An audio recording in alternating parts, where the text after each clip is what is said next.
Hi guys, welcome back. So the next part we're going to be looking at is actually cutting out your pattern pieces from your fabric.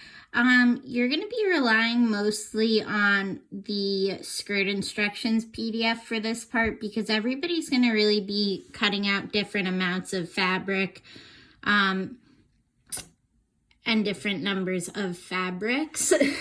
So as you can see, stated in the beginning, version 1 of the Saka skirt has 2 fabrics, whereas version 2 uses 4 fabrics. So your skirt will either look like version 1, where you just switch the main fabric and I want to say it's the complementary fabric from side to side, and then version 2 uses 4 different fabrics for each section. You guys might have different variations as well, where you're working with 3 fabrics or even where you're working with 1. And that'll really be up to you guys to figure out how you want to cut out the material or to reach out to me for extra help outside the video.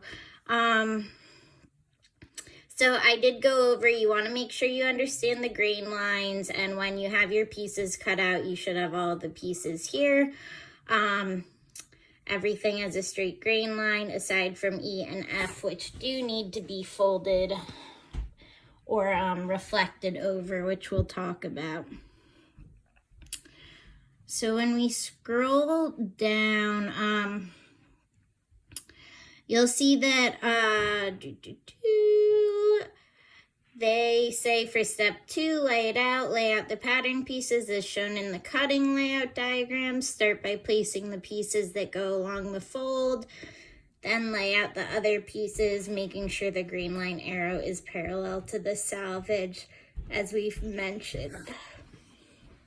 Excuse me. An option is you are able to transfer your markings. So if you want to lay out your pattern pieces and then trace around them in pen, pencil, or chalk, you can do that, or you can just pin them to the fabric and cut them out through pinning or fabric weights. It does mention transferring all markings, including circles, buttonholes, and fold lines. But I usually do that later on, not initially before I even cut out the fabric.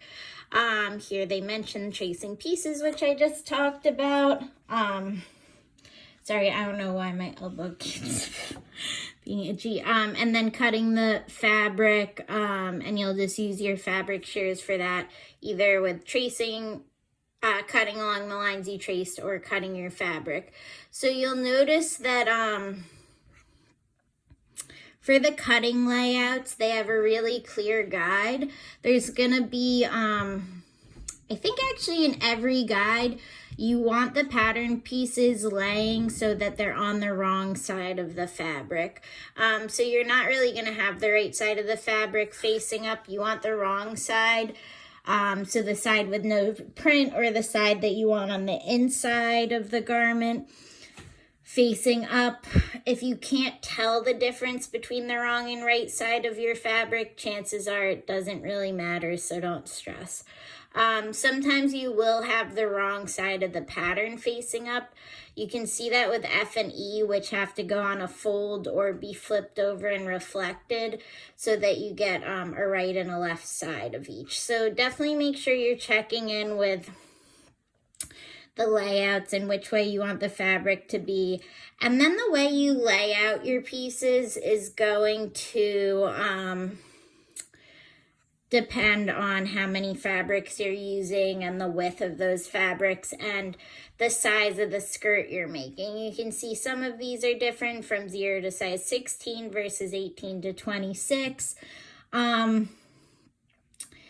You don't have to make anything identical to these layouts. Honestly, most of the time when I follow a pattern, the way I lay out my pieces doesn't actually follow the photos exactly, because you want to try to minimize the scraps you have and kind of piece pieces together like a puzzle. But you do want to make sure based off of these that that you have pieces upside down and right side up when you need to. So say you're doing version 1 where you are going to use just 2 fabrics, you end up using a lot of the pattern pieces flipped over and right side up, whereas if you're using actually you do the same when you're using pattern 4, but you just have to remember that you need a right and a left of everything and follow the directions. So unfortunately, I can't make examples of everything here, but I will film the demo that I'm going to be making.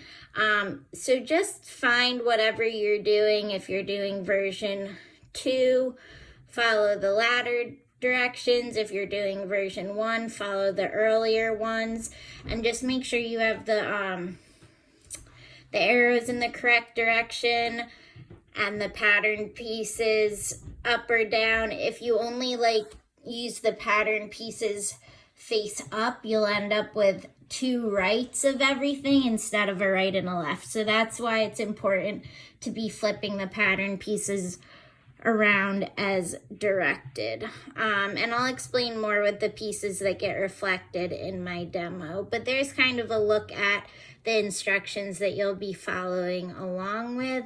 And just as the pattern notes here, there is a 5/8 seam allowance included on all pieces, so you don't have to worry about space in between your pattern pieces or adding seam allowance at all. All right, so in the next video, I'll show you my pattern piece layout on my fabric, and we'll talk a little bit more about this. Thanks, guys.